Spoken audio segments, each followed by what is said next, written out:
Posibleng sabay-sabay ang dalawang bagyo at banta ng habagat bukas sa Philippine Area of Responsibility.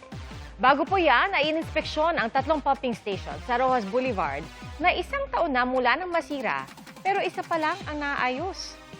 Nakatutok si Mark Salazar. Maghapong nakasaklob sa maraming parte ng Luzon, Mimaropa at Western Visayas ang Southwest Monsoon o habagat.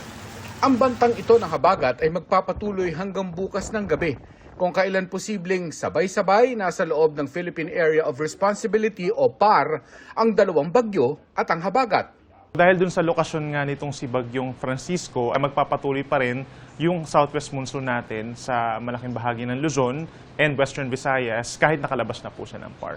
And for Gardo is posible siyang pumasok po ng PAR bukas ng gabi after lumabas ng PAR nitong si Bagyong Francisco. So halos magsasabay po sila sa loob ng PAR, pero mananatili lamang in less than 24 hours si Bagyong Gardo, which means dun lamang siya sa may northeastern corner ng PAR.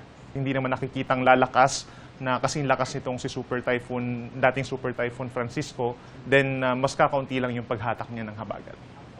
Kahit parehong malayo na ang Bagyong Francisco at Gardo, iiwan naman nila sa atin ang pinalakas na habagat. We're seeing pa rin na may habagat pa rin po kahit malayo yung mga bagyo sa ating kalupaan dito sa may parting western side po ng Luzon and Visayas. So that includes Western Visayas, Negros Occidental, Mimaropa, tapos areas din po ng Zambales, Bataan, even Metro Manila posible rin po magkaroon ng makulimlim na panahon in the next 4 to 5 days.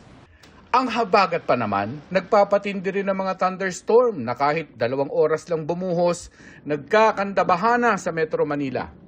Bilang paghahanda, ininspeksyon ni DPWH Secretary Vince Dizon ang 3 pumping station sa Roxas Boulevard. Sa 3 pumping station, isa pa lang ang naayos. Critical na daluyan pa man din yan ng floodwater para hindi magbaha sa Taft Avenue. 1 taon yan ganyan. Hindi gumagana. Kaya talaga magbabaha sa Taft, tsaka sa all the way hanggang Pio Campo. Magbabaha dito sa Paura, magbabaha sa Calao, magbabaha sa lahat yan, Magate. Kasi hindi gumagana eh. Maliban sa sira, unreliable din pala ang power source ng mga pumping station. Nakipag-usap kami sa Meralco, nakipag-usap kami sa LGU kay Yorme, nagtulong-tulong lahat. Ngayon, by end of June, konektado na lahat tong mga pumping station dito sa Roxas Boulevard, sa Meralco. At the same time, yung pag-repair, matatapos na tayo ng first week of July at the latest. Naglunsad naman ang Metro Manila Development Authority o MMDA ng bayanihan sa paglilinis ng mga daluyan ng tubig. Hindi nakatulong ang patuloy na pagtatapon ng ilan ng basura, tulad ng esterong ito sa boundary ng San Juan at Quezon City. Ang mga basura na tinatapon natin kung saan-saan, napupunta ito sa iba't ibang bahagi ng mga estero. Pag naipon, nagbabara. Tapos pag umulan, magrereklamo tayo na lagi na lang baha.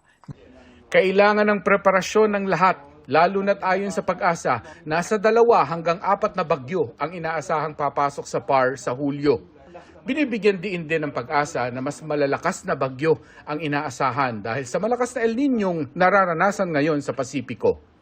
Mark Salazar, Nakatutok, 24 Oras.